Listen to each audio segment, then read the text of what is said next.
Morning YouTube, how's everybody doing? Hope everybody's doing well. This is Thomas with Mr. Fix-All Home and Garden out of Raleigh, North Carolina. Okay, let this truck go by. Sorry about the noise.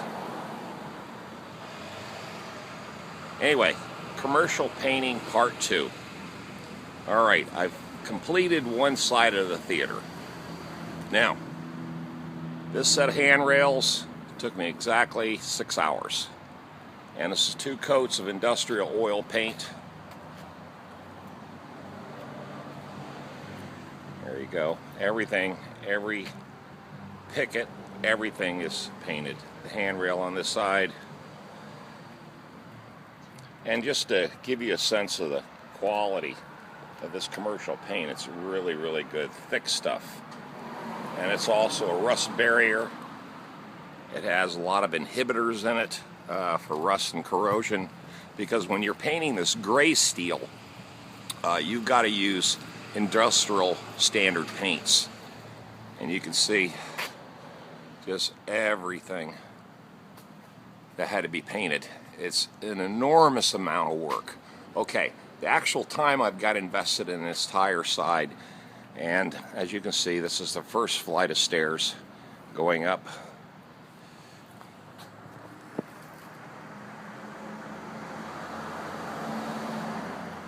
And when you start considering how much you've got to paint here, it gets really, really overwhelming.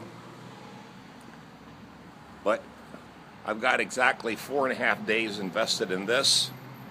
And let's walk over here, and plus this handrail over here too. Okay, now this is one side of the theater. Hey guys, how's everybody doing? Hope everybody's doing well. This is Thomas with Mr. Fix-All Home and Garden out of Raleigh, North Carolina. Okay, commercial painting part 2. You know, when I first looked at this job, I'll be honest with you, I thought it was going to be a little easier than it is. It actually turned out to be a beast.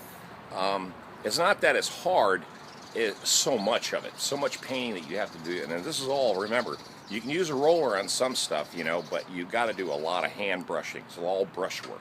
So when I started attacking this job, I started thinking to myself, wow, you know, maybe I bit off more than I can chew here. But, you know, I'm handling it. And then when I looked at the what I charged and the amount of hours I put into it, I'm actually at a little bit lower hourly rate than I normally charge.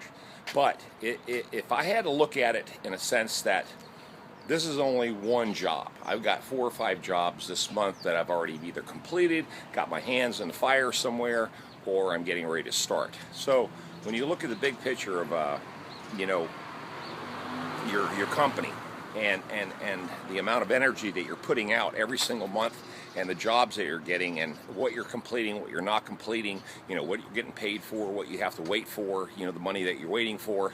Like this check here for this job, I may not see it for another couple of months. And the reason why is because I'm not done with it. And it's been delay after delay after delay because of the rain around here.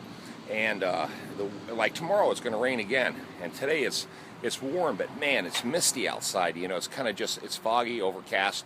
And I got to check the other side because I got to go start on that. If, you know, the metal's just warm enough to accept this paint. Because if there's any moisture whatsoever, when you're using industrial oil, all it does is just goop, and it doesn't stick to the actual metal. And you want it to stick and then bake on. So you got to have a little bit of heat. So it has to be over 50 degrees outside. And right now it's a little cool. It's 8 o'clock in the morning, 8:15 in the morning. I might have to wait another hour, but it is what it is. But okay. Now, as far as the point I'm making here with this is that I keep coming back to this job. You know, a couple days here, a couple days there. And slowly but surely it's getting completed. But, you know, if I had to sit there and think about it in the short term, you know, I bit off more than I can chew. But if I look at it in the long term, you know, it'll be great to see that big check come in, you know, when I finally do this job, regardless of the hours I put in, because that check will come right around Christmas time, and that's going to be a big lump sum amount. And, you know, I won't even have to work January if I don't want to when I get the check for this job. So what I'm trying to point out here is this, is that your time management, the things that you think about when you're trying to bid on jobs, how to balance your schedule, how to figure out what to charge.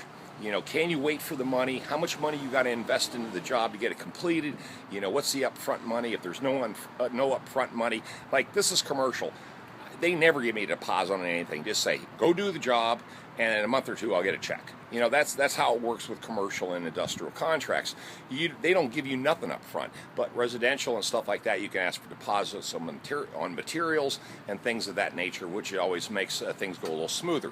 But, these are reputable people. I've already received quite a bit of money from this corporation already out of Texas. And, the bottom line is they just want somebody to do the work for them, and I'm here to do that for them. So, and this is one of those things that they manage not only this complex, but they also manage several other complexes throughout the eastern seaboard.